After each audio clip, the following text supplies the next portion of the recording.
Pronto va a hacer 20 años. Fue el día 20 de mayo de 1967.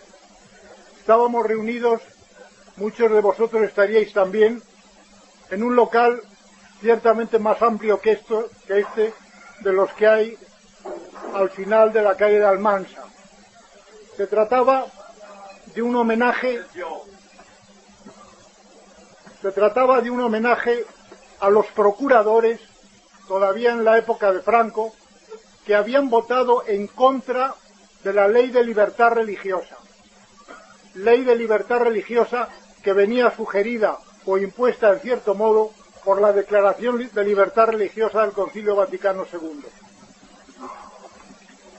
Aquellos procuradores fueron los que supieron en ese momento defender la unidad religiosa de España desde tiempos de Recaredo, la confesionalidad católica del Estado y el reinado social de Jesucristo. En aquel acto multitudinario, como digo, hubo algunos incidentes.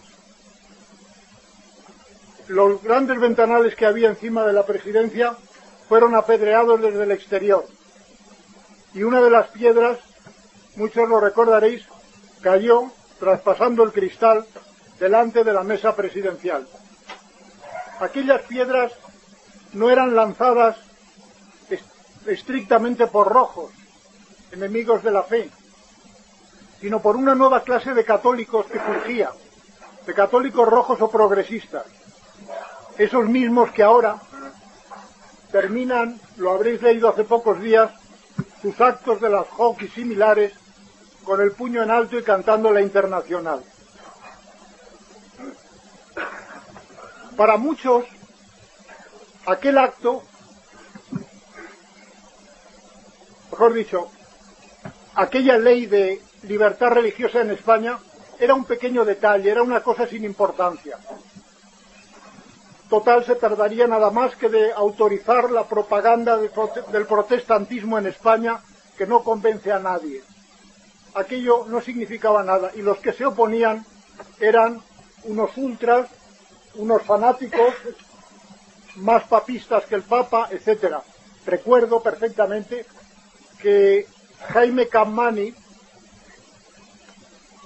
ese que hoy hace reír a los bienpensantes con sus donosuras sobre estos muchachos, sobre los socialistas y sus cosas, escribió un ácido artículo en Arriba, creo que era, ironizando sobre los que habían organizado aquel acto y sobre los procuradores que habían defendido la unidad religiosa. Para él era una cosa trasnochada, era una cosa medieval. Hablaba de los caballos, de aquellos caballeros medievales, caballeros del Cid, que estarían piafando impacientes en sus aparcamientos del restaurante. Esto era lo que decía Jaime Capmany en aquel entonces. Hubo que aguantar muchos sarcasmos de aquella defensa primera de la unidad religiosa cuando ésta se suprimió en España oficialmente en la legislación después de muchos siglos de vigencia. ¿Qué ha pasado después? Los efectos de aquel pequeño detalle fueron, sin embargo, fulminantes. En primer lugar, en la propia Iglesia. No ha habido dogma, ni práctica de un sacramento, ni costumbre de la Iglesia que no se haya visto inmediatamente contestada desde dentro, desde el seno mismo de la Iglesia. Y una inmensa anarquía moral, disciplinaria y litúrgica se extendió por todos sus ámbitos. El clero en España es seguramente hoy la mitad de lo que sería numéricamente si las cosas hubieran seguido su curso normal. Las secularizaciones, el cierre de seminarios y sobre todo las nuevas tendencias que hacen que pueda dudarse mucho de que se trate ya de un verdadero clero católico. Los templos, mientras tanto, se vacían sobre todo de juventud, o se convierten en cátedras de marxismo. En los colegios se marxistiza a los hijos, con el mayor fraude que ha existido en la historia. La enseñanza religiosa se ve suprimida de la enseñanza oficial, y en muchos ámbitos del mundo se viene a igualar, se viene a hacer indiscernible la acción de los partidos marxistas y de los partidos llamados católicos, lo cual no es óbice para que nuestros prelados digan hoy, después de estos 20 años, que la aplicación del Concilio Vaticano II a España ha sido muy positiva. Veamos, sin embargo, aún más grave, o por lo menos que nos toca más cerca, lo que ha sucedido para nuestra patria. No tardó muchos años en caer el régimen nacional, previamente dinamitado desde el interior por estos elementos principalmente, y falto de la asistencia espiritual que requería y que había tenido siempre. Poco antes había caído también el régimen de Portugal por parecidos motivos, e inmediatamente vimos volver la democracia y el laicismo. Vimos establecerse la primera monarquía del mundo, probablemente, seguramente, que quitó de sus lemas, del nombre de sus reyes, el por la gracia de Dios, o el Deo Juvente. No ha habido probablemente otra monarquía en que haya sucedido eso. Los socialistas llegan al poder, y por todas partes se extiende la pornografía más desatada, la ley del divorcio inmediatamente, la despenalización de la homosexualidad y del aborto. Y la guerra terrorista se extiende por el norte, principalmente en aquellos países donde el clero había tenido más influencia. Y ello amenaza la disgregación de nuestra patria.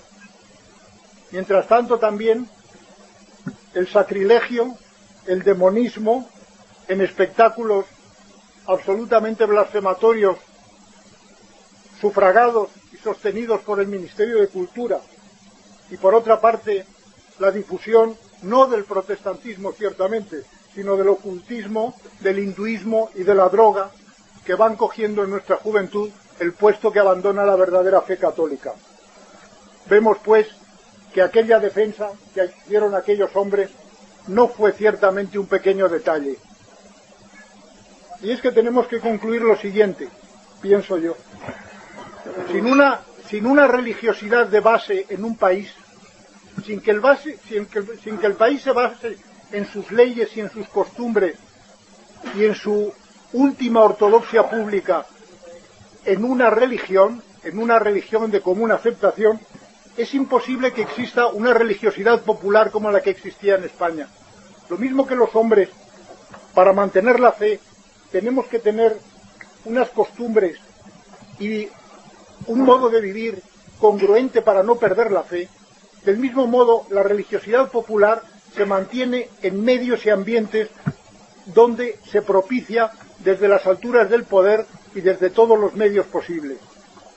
Sin ello, la religiosidad popular es imposible. Pero además, es que es imposible también la autoridad ni un régimen político estable. Con la ley de libertad religiosa en la mano, todo es posible, todo está permitido. Si se gobierna, es exclusivamente apelando a la fuerza o apelando al soborno, que son los dos medios como se gobierna hoy en los pueblos y muy particularmente en España. Así, por ejemplo, para poner algunos ejemplos, nada está prohibido, nada puede prohibirse y todo está permitido. Quien, por ejemplo, quiera practicar la poligamia, no tiene más que reivindicar para sí la religión musulmana o la de los mormones. Quien quiera practicar el nudismo público no tiene más que apelar a la religión de los bantúes, que tiene tanto derecho como cualquier otra, puesto que la libertad religiosa parece ser que depende de la dignidad de la persona humana. El que quiera practicar la eutanasia o aconsejar el suicidio no tiene más que apelar al sintoísmo. Los que quieran practicar la promiscuidad y las drogas, pues pueden respaldarse en los cultos dionisíacos o báquicos. Por fin los objetores de conciencia que no quieran prestar el servicio militar ya lo hacen, no tienen más que prevalerse en los testigos de Jehová. Es decir, el gobierno es imposible con la ley de libertad religiosa en la mano. Esto es de lo que entonces se trataba. Estas han sido las consecuencias para nuestro pueblo. Desde entonces reivindicamos cada año en la fiesta de Cristo Rey, de la realeza de Cristo sobre los hombres y sobre la sociedad, cada año reivindicamos en esta fecha la unidad religiosa perdida, la unidad religiosa que no la perdió el pueblo por sí, sino que le fue arrebatada desde las alturas. Y eso que reivindicamos, eso precisamente será el futuro de nuestra grandeza futura, porque no hay que dejar la lucha. Las puertas del infierno no prevalecerán contra las puertas de la Iglesia, y el triunfo al fin será nuestro, aunque todo parezca que está en contra. Sin embargo, Dios está con nosotros y las cosas volverán necesariamente a su cauce.